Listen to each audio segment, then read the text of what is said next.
안녕하세요. 오늘의 테슬라 뉴스입니다. 자, 오늘 테슬라가 조용히 숫자 하나를 넘기게 되었는데요. 이 일론 머스크가 이 숫자가 된다면 비감독 자율주행이 가능하다고 말했던 그 기준점을 드디어 오늘 넘게 되었습니다.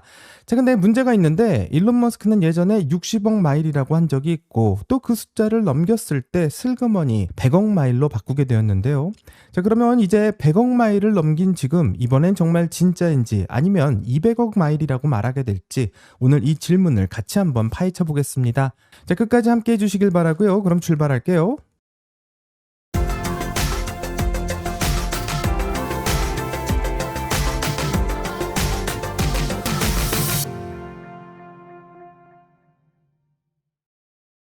자, 본론에 들어가기 전 이번 주를 어떻게 볼지 먼저 판단 기준부터 확인해 보겠습니다. 자, 거시 쪽을 본다면 이란이 파키스탄을 중재자로 내세워 미국에 평화 제안을 냈고, 이 조건은 호르무즈의 재개통과 이 제재를 해제하는 것을 서로 교환하는 것인데요.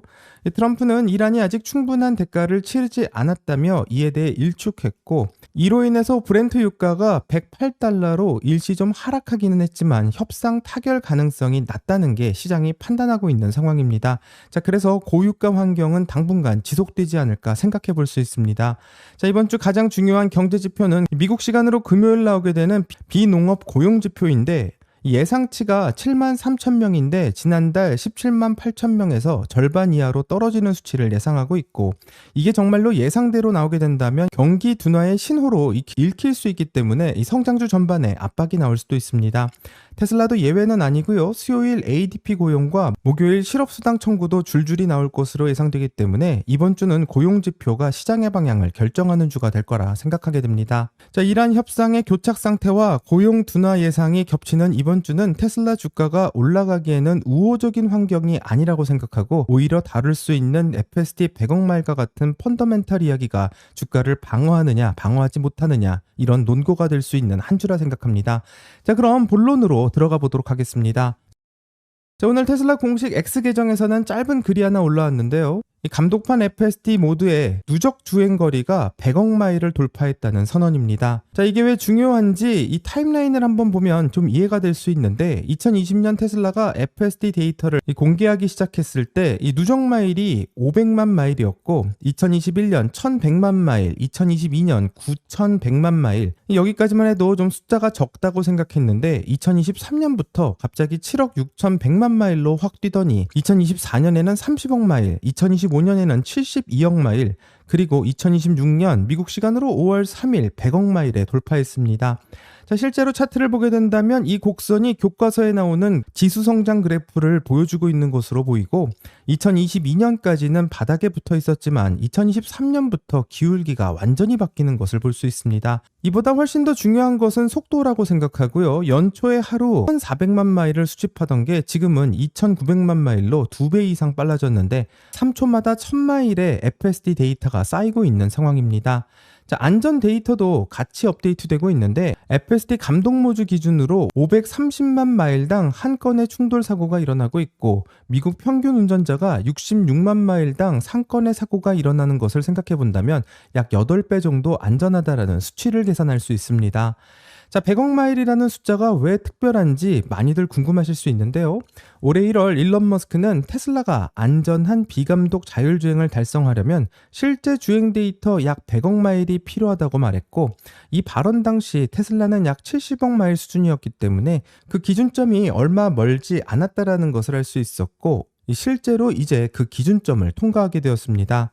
자, 일론 머스크가 스스로 그어놓은 선을 테슬라가 넘게 되었는데 이게 어떤 의미가 있는지 이제부터 한번 확인해 보겠습니다. 자, 100억 마일을 넘겼다라는 것은 숫자의 문제가 아니고요. 이미 테슬라는 비감독 로봇택시를 실제로 운행하고 있는 상황입니다. 자, 로봇택시 트래커의 데이터를 보게 된다면 오스틴에서 무감독 테슬라 로봇택시는 22대를 기록하고 있고, 달라스에서는 5대, 휴스턴에서는 6대, 총 33대가 지금 이 순간 비감독으로 도로를 달리고 있습니다. 자, 사람이 타지도 않고 완전히 무감독인 상태로 도로에 나와 있는 상황인데, 그러니까 100억 마일은 이 마케팅 숫자가 아니라 이미 무감독 운행이 시작되고 100억 마일 돌파와 함께 앞으로 이 대수는 더 빠르게 늘어날 것이다라는 기대가 함께 하고 있는 상황입니다. 자, 그런데 여기서 좀 중요한 발언이 하나 있는데요. 테슬라의 1분기 어닝콜에서 일론 머스크는 이 한마디 말을 했는데 올해 로보택시로 올리는 수입은 의미가 없을 것이라고 말했고, 이 발언을 어떻게 해석하느냐를 두고 지금 시장이 크게 갈리고 있습니다. 자, 일론 머스크의 말은 비감독 FSD가 올해 안에 사실상 힘들다라는 신호로 해석하는 쪽도 있고, 지금은 규모를 키우는 단계라 수입보다는 확장에 집중할 것이라고 말한다는 이 해석의 차이도 있는데요. 거기다 일론 머스크의 마일 기준 자체도 좀 흔들리고 2025년까지 60억 마일이면 된다고 했다가 다시 100억 마일로 바뀌게 되었는데, 정말 이번에 100억 마일을 넘겼으니 비감독이 가능한 것인지 아니면 또 연기가 될 것인지 의심하는 시각도 적지 않은 상황입니다. 자, 그렇다면 이것을 긍정적으로만 볼 수 있을까요? 이제부터는 양쪽의 의견을 같이 한번 확인해 보겠습니다. 오늘 핵심 질문을 살펴본다면 테슬라가 100억 마일의 실주행 데이터를 만들었는데, 이게 진짜 테슬라만의 해자인가 아니면 다른 방법으로 따라잡을 수 있는 게 있는가, 이게 가장 중요하다고 생각합니다. 자, 긍정적인 측면으로 보면 만약 실주행 데이터 100억 마일이 비감독 자율주행의 진짜 임계점이라면 이 테슬라가 만들어 놓은 가장 강력한 진입 장벽이라는 것을 알 수 있고, 이 전기차를 팔아야만 FSD 데이터를 쌓을 수 있고, 또 데이터를 쌓으려면 시간이 필요한데 시간은 돈으로 살 수 없기 때문에 이 테슬라가 6년 이상 쌓아온 이 데이터를 과연 경쟁사가 똑같이 복사할 수 있는가, 또 복사를 하려고 한다 해도 이 테슬라와는 6년 이상 걸리는 시간의 차이가 존재하기 때문에 테슬라를 따라잡을 수 없다라는 이 문제가 생깁니다. 자, 이 거대한 시간이라는 장벽 앞에 많은 회사들은 이 자율주행의 개발을 포기할 수밖에 없을 것 같은데요. 하지만 테슬라와 경쟁하려는 이런 경쟁자들은 그 시간의 장벽을 다른 방법으로 우회하려고 하고 있고, 이 중국의 샤오펑은 최근 VLA 2.0이라는 자율주행 시스템을 출시하면서 실주행 데이터 대신 엑스월드라는 자체 시뮬레이션 모델을 쓰고 있고, 이 시뮬레이션 모델은 하루 실주행 데이터 3천만 킬로미터 상당을 가상으로 생성한다고 하는데, 이 시스템을 차량 가격에 아예 무료로 포함시켰습니다. 이 테슬라가 월 $99를 받는 것과는 완전히 다른 전략을 취하고 있는데, 실제로 지난주 베이징에서 기자들이 VLA 2.0을 시승했는데 40분간 한 번도 개입하지 않았다라는 평가도 나오고 있기 때문에 큰 주목을 받고 있는 상황입니다. 자, 엔비디아도 코스모스라는 시뮬레이션 플랫폼으로 실주행 데이터 없이 자율주행을 훈련시키는 방향을 밀고 있고, 지금 시장의 논란은 실주행 100억 마일이 자율주행 완성을 위한 정말 필수 조건인지 아니면 시뮬레이션으로 대체 가능한 기술인지, 이 질문이 아직 답을 얻지 못하고 있습니다. 자, 테슬라를 믿는 쪽과 시뮬레이션만으로도 충분하다라는 쪽이 현재 팽배하게 맞서고 있는데, 그래서 지금 어떻게 해야 되는 건지 이어서 확인해 보도록 하겠습니다. 자, 지금 많은 분들이 오늘의 테슬라 뉴스의 영상을 보시면서 이런 생각을 하실 것 같은데요. 테슬라가 이제 100억 마일을 넘겼다라는 건 알겠는데, 그래서 내 테슬라 주식이 당장 뭐가 달라질 수 있냐, 이 부분을 궁금하실 거라 생각합니다. 자, 솔직히 말씀드리면 단기적으로 변하는 것은 없다고 생각하고요. 일론 머스크가 1분기 어닝콜에서 올해 로보택시로 올리는 수입은 의미가 없을 것이라고 못 박았기 때문에 실질적으로 현금 흐름으로 영향을 주게 되는 것은 조금 더 시간이 걸릴 것이라고 보고, 시장은 마일스톤이 아닌 현금의 흐름을 보기 때문에 이게 인식되기까지는 좀 시간이 걸릴 것입니다. 하지만 여기서 멈추면 오늘 이야기를 정말 반만 듣는 거고요.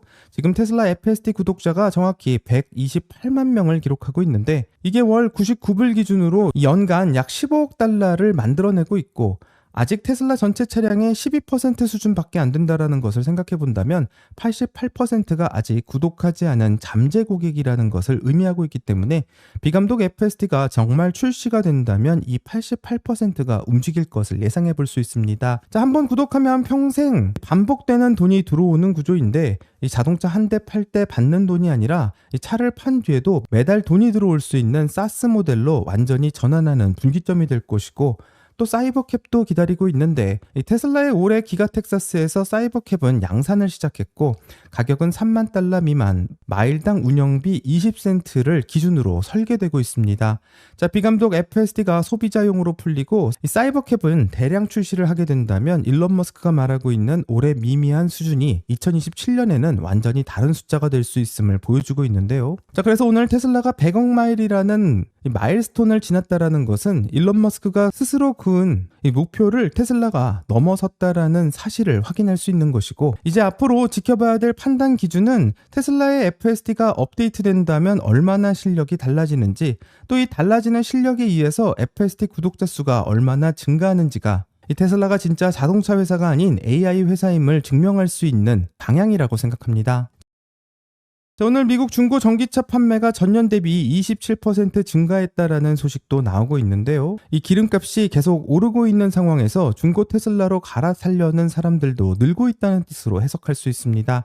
자, 이 사람들은 잠재적인 FSD의 구독자가 될 수밖에 없고, 지금 128만 명의 구독자가 2분기 어닝에서는 얼마나 늘었을지가 가장 큰 관심사가 되지 않을까 싶습니다. 과거 테슬라 어닝에서 가장 중요한 숫자는 차량 인도 대수였지만, 이제부터 FSD 구독자 수가 빠르게 증가하게 된다면 그때부터는 이번 분기 차를 몇 대 팔았냐보다 구독자 수가 얼마나 늘었냐를 먼저 보는 시대가 올 것이라 생각하고, 그 순간이 테슬라가 자동차 회사에서 진짜 AI 사스 회사로 넘어가는 순간이라 생각합니다. 테슬라의 실주행 데이터 100억 마일은 정말 분기점을 만들 수 있었을까요? 오늘의 테슬라 뉴스의 구독자님들은 이번 뉴스를 어떻게 생각하시는지 댓글을 남겨주시면 같이 한 번 더 이야기를 나눠보도록 하겠습니다. 여기까지가 오늘의 테슬라 뉴스고요. 오늘 영상이 도움이 되셨다면 구독과 좋아요 그리고 알림 설정 부탁드립니다. 오늘 좋은 하루 되시고요. 오늘의 테슬라 뉴스는 내일 또 새로운 소식으로 다시 찾아오겠습니다. 감사합니다.